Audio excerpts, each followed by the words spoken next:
Kita perlukan berapa ringgit untuk yang terakhir lah pada list. RM26.35.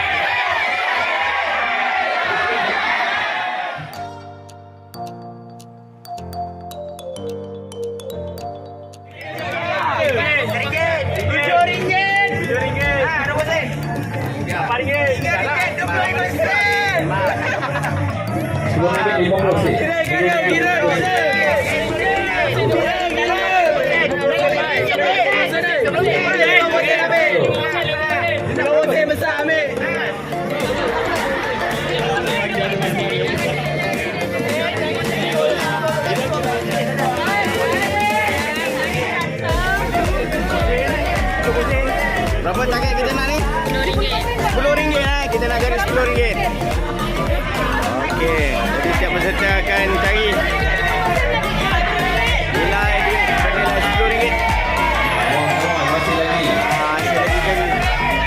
Masih lagi mencari untuk cukupkan nilai RM10 bagi setiap kumpulan. Mereka sedang nego.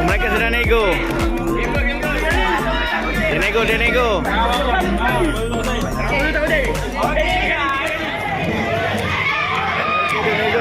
Dia nego. Nampaknya grup sana dia akan pecah. Grup sana akan pecah. Jadi asyik dia bagi separuh kemari, separuh akan masuk kemari. Untuk cukupkan RM10.50. Cukup RM10.50 kalau cukup dah duduk. Okey. Jadi mereka perlu ada strategi negotiation.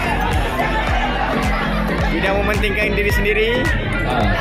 Strategi yang penting objektif dia untuk dapat RM10.50 tercapai. Ada nego. Okey.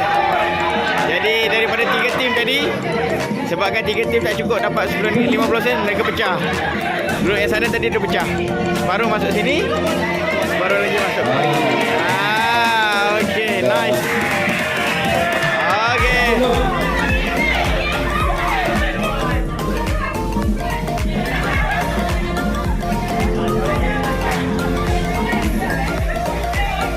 Yang sana dah cukup Yang sana dah cukup Dah cukup lah. Ya ke?